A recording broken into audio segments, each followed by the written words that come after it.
Chapter 30. When Rachel saw that she bore Jacob no children, she envied her sister. She said to Jacob, "Give me children, or I shall die."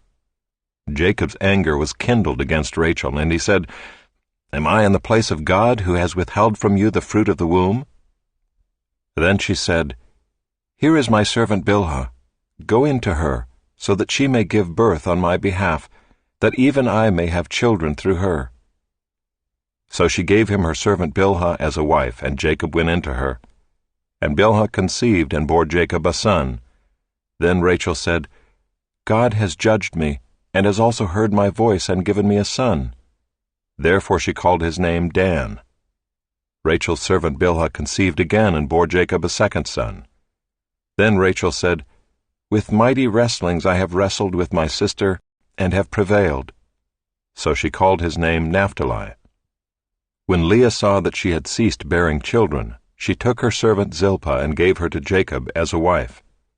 Then Leah's servant Zilpah bore Jacob a son, and Leah said, "Good fortune has come." So she called his name Gad. Leah's servant Zilpah bore Jacob a second son, and Leah said, "Happy am I, for women have called me happy." So she called his name Asher. In the days of wheat harvest, Reuben went and found mandrakes in the field, and brought them to his mother Leah. Then Rachel said to Leah, "Please give me some of your son's mandrakes." But she said to her, "Is it a small matter that you have taken away my husband? Would you take away my son's mandrakes also?" Rachel said, "Then he may lie with you tonight in exchange for your son's mandrakes." When Jacob came from the field in the evening, Leah went out to meet him and said, "You must come in to me, for I have hired you with my son's mandrakes." So he lay with her that night. And God listened to Leah, and she conceived and bore Jacob a fifth son. Leah said, "God has given me my wages, because I gave my servant to my husband." So she called his name Issachar.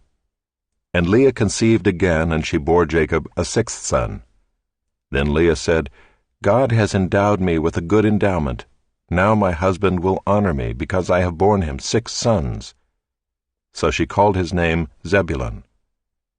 Afterward she bore a daughter, and called her name Dinah.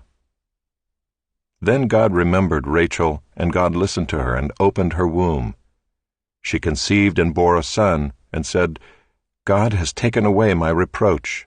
And she called his name Joseph, saying, "May the Lord add to me another son."